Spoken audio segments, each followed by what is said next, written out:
Imagine a man who pulls into the office parking lot every single morning at 7:45 a.m. He drives a 2011 Honda Civic. The silver paint on the roof is beginning to oxidize and fade into a dull gray. There is a small, stubborn dent on the rear bumper from a grocery cart incident 3 years ago. Inside, the seats are cloth, not leather, and there is no high-end infotainment screen, just a simple radio and a manual climate control knob. His coworkers, who arrive in leased BMW 3 Series and Audi Q5S, look at him with a mix of pity and silent judgment. They assume he is struggling. They assume he is living paycheck to paycheck, perhaps one major engine failure away from financial ruin. They talk about him in the break room, wondering why a man with 10 years of seniority hasn't upgraded his life.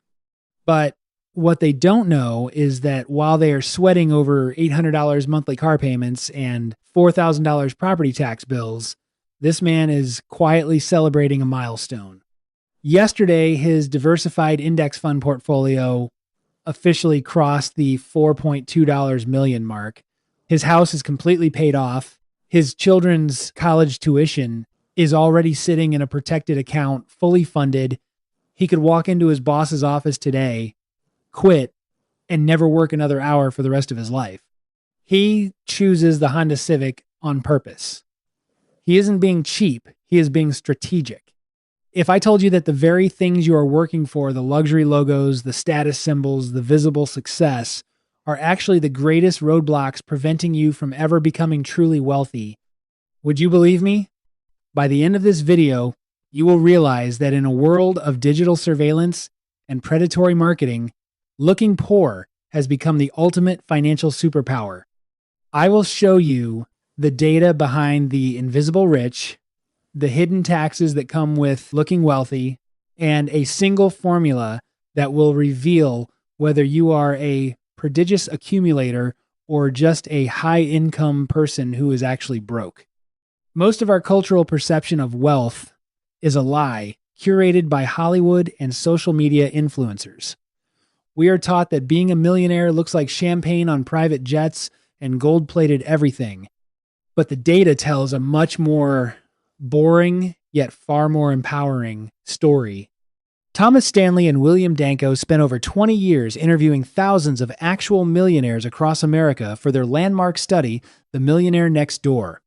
What they found shattered every assumption the public had about wealth. They discovered that the vast majority of millionaires, roughly 80%, are first-generation affluent. They didn't inherit a cent. They built their wealth through a combination of high savings rates and a total rejection of status-seeking behavior. Let's look at the cars. The median price a millionaire pays for a car is just $31,367. Think about that. That is the price of a mid-level Toyota Camry or a Ford F-150. An Experian automotive study reinforced this, finding that 61% of people earning over $250,000 a year do not drive luxury brands. They drive Hondas, Toyotas, and Fords. Why? Because a car is the fastest depreciating asset you can own. The invisible wealthy understand a fundamental law of physics. You cannot occupy two spaces at once. Every dollar that is sitting in a luxury car's leather seat is a dollar that isn't sitting in the S&P 500, compounding at 7 to 10% per year. To the man in the Honda, a car is a tool to get from point A to point B.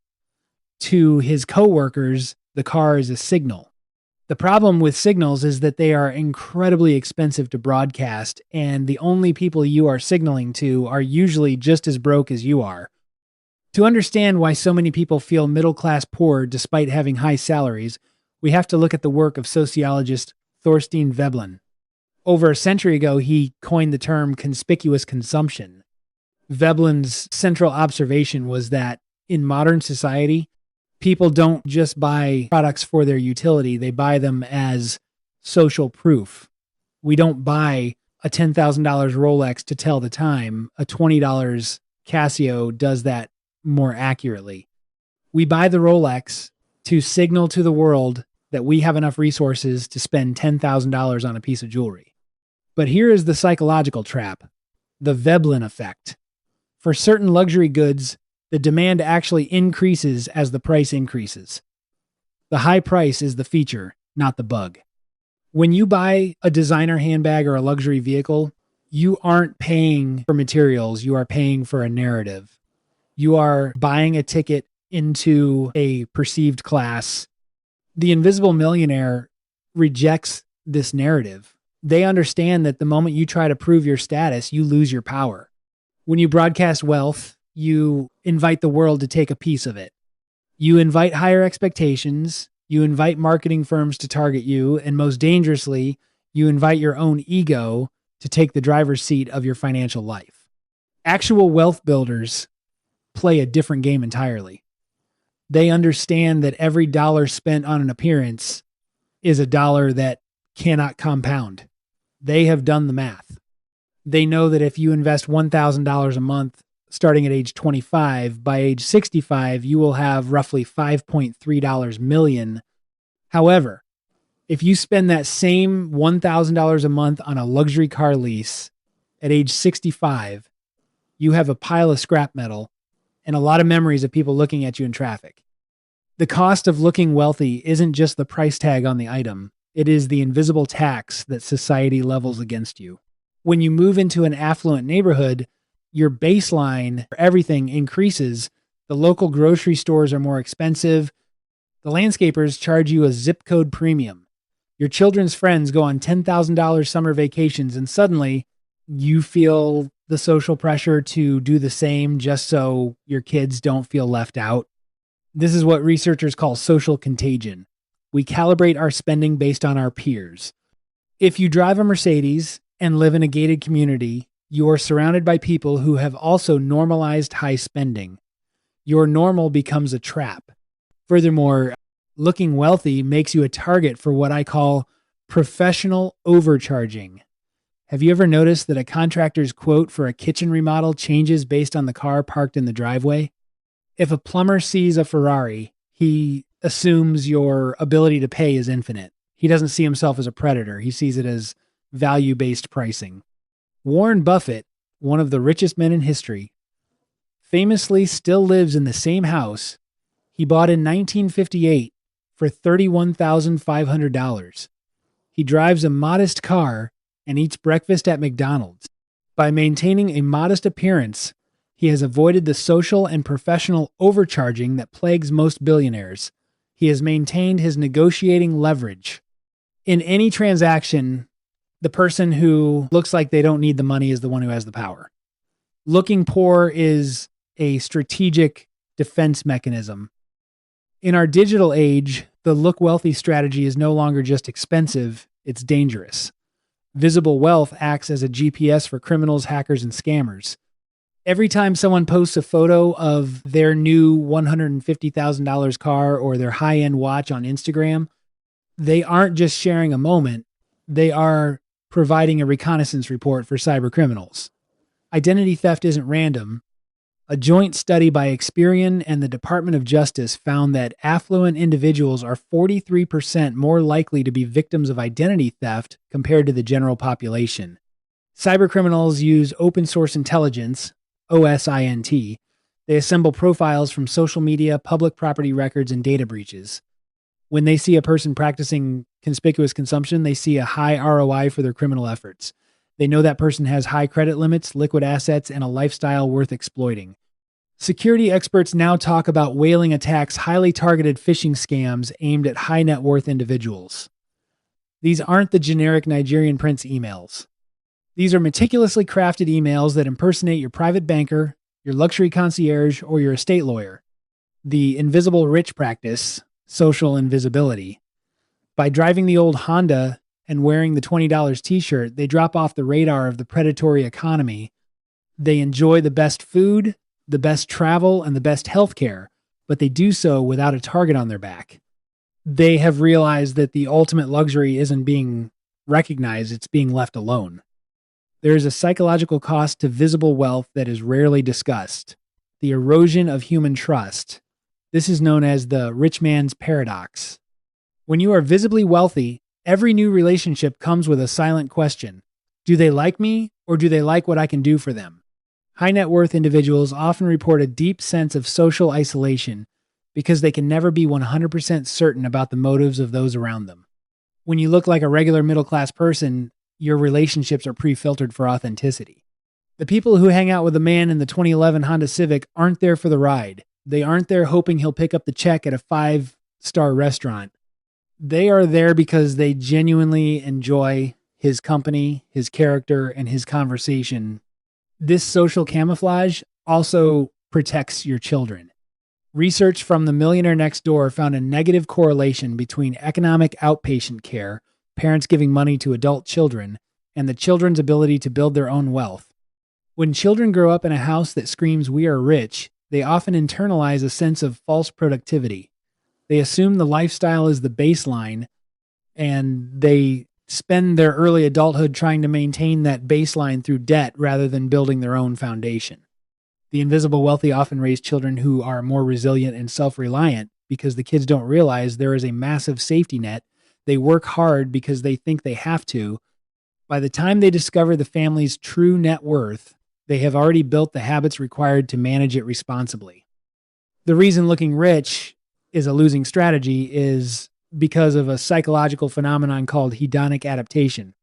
Our brains are wired to return to a baseline level of happiness regardless of external changes. When you buy your first luxury car, you get a massive spike of dopamine. You feel successful, you feel like you've arrived, but within 3 to 6 months, that car just becomes your car. The thrill is gone, but the high insurance premiums and the $200 oil changes remain. To get that same dopamine hit again, you have to upgrade. You need the next model. You need the larger house. This is the Hedonic Treadmill. It's a race where the finish line keeps moving further away. Visible spenders are often the most stressed people in society because they are income rich but asset poor. They are one missed commission check or one corporate layoff away from losing the house of cards. They are slaves to their own image.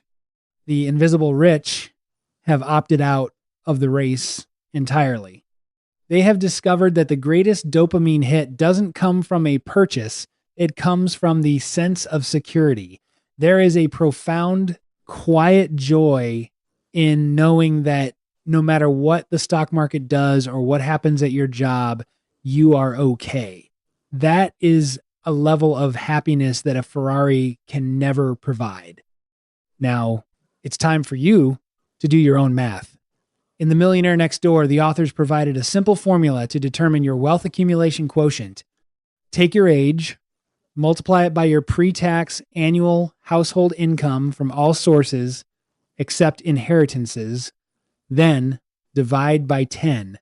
This number is what your expected net worth should be. Let's look at 2 examples. Example A, the visible spender, the UAW. Meet Sarah. She is 40 years old and earns $200,000 a year as a high-level marketing executive. According to the formula, 40 multiplied by 200,000, then divided by 10, her expected net worth should be $800,000. However, Sarah drives a leased Tesla Model X, wears $500 shoes, and lives in a high-rent downtown condo. Her actual net worth, including her 401k and savings, is only $200,000. Sarah is what the researchers call a UAW, an underaccumulator of wealth. She has a high income, but she is wealth poor. She is spending her future to look successful today. Example B, the invisible millionaire, the paw. Meet Mark. He is also 40 years old and earns the same $200,000 a year. His expected net worth is also $800,000. Mark drives a 7-year-old Toyota truck, buys his clothes at regular department stores, and lives in a modest home he bought 15 years ago. Because he saved 30% of his income and invested it in low-cost index funds, his actual net worth is $1.8 million. Mark is a paw, a prodigious accumulator of wealth. He is nearly 10 times wealthier than Sarah, even though Sarah looks richer to a stranger on the street. The goal of your life should not be to increase your income. It should be to increase the gap between your income and your lifestyle. That gap is where your freedom lives. In the last few years, we have seen a shift in the global elite. The era of bling is being replaced by what fashion and social critics call quiet luxury or stealth wealth. You've likely seen this on shows like Succession or by watching tech billionaires like Mark Zuckerberg. They wear plain gray t-shirts or navy blue sweaters. To the untrained eye, they look like they're wearing something from a discount store. But to those in the know, those plain t-shirts are made of $500 Italian cashmere. While this is still a form of consumption, it reflects a deeper strategic shift. The ultra elite have realized that loud wealth is tacky and attracts the wrong kind of attention. They want to be recognized only by their own tribe. For the average person, the lesson here isn't to go buy $500 plain t-shirts. It's to realize that the most powerful people in the world are intentionally trying to blend in. If the people with hundreds of billions of dollars are trying to look normal, why are people with $50,000 in debt trying to look rich? The cultural tide is turning. Conspicuous consumption is increasingly being seen as a sign of insecurity and new money fragility. True old money and true wealth builders value discretion. They realize that a loud life is a fragile life. So how do you start applying strategic poverty to your own life? It starts with a total reframe of your daily interactions. When you look poor or ordinary, you gain negotiation leverage. Whether you are buying a secondhand item on Facebook Marketplace or negotiating a business deal looking like you are on a budget, forces the other party to meet you at a lower price point. You are playing the sympathy card or the logic card rather than the ego card. You gain time. Think about how much time is wasted on the maintenance of richness. The hand washing of the luxury car, the dry cleaning of the delicate fabrics, the constant research into the next trend. The invisible rich reclaim those hours. They use that time to read, to exercise, to be with their families, or to build a side business. You gain mental bandwidth. High consumption requires constant decision making. Which watch matches this suit? Which car should I take to the client meeting? When you simplify your external world, you free up your internal world for high-level thinking. The man in the Honda Civic isn't suffering in an old car. He is enjoying the luxury of not caring. He is enjoying the luxury of being unhackable, unscammable, and unjudgeable. He has realized that the greatest status symbol in the world is a calm nervous system and a massive bank account that nobody knows about. Wealth is what you don't see. It's the car's not purchased, the diamond's not bought, the renovation's not done. Wealth is the silence of a paid-off mortgage and the peace of mind of a 5-year cash reserve. Every time you choose to look ordinary, when you have the means to look extraordinary, you are making a down payment on your future freedom. You are choosing long-term power over short-term validation. The 2011 Honda Civic in the parking lot isn't a sign of failure. It is a monument to discipline. It is a signal that the owner values his time more than your opinion. It is a signal that he is a master of the matrix, operating within it but not being defined by it. So, the next time you feel the urge to upgrade your life just to keep up with the Sarahs of the world, remember the PAW formula. Remember the invisible tax. Remember that success isn't about what you show, it's about what you keep. What is one luxury in your life that you realize is actually an expensive signal? And what would happen if you downgraded that signal and invested the difference? Let's start a conversation in the comments about the most invisible millionaires you've ever met. Let's see how many of us are ready to opt out of the visibility game. Remember, your income is a choice. My name is Rob, and I'll see you in the next one.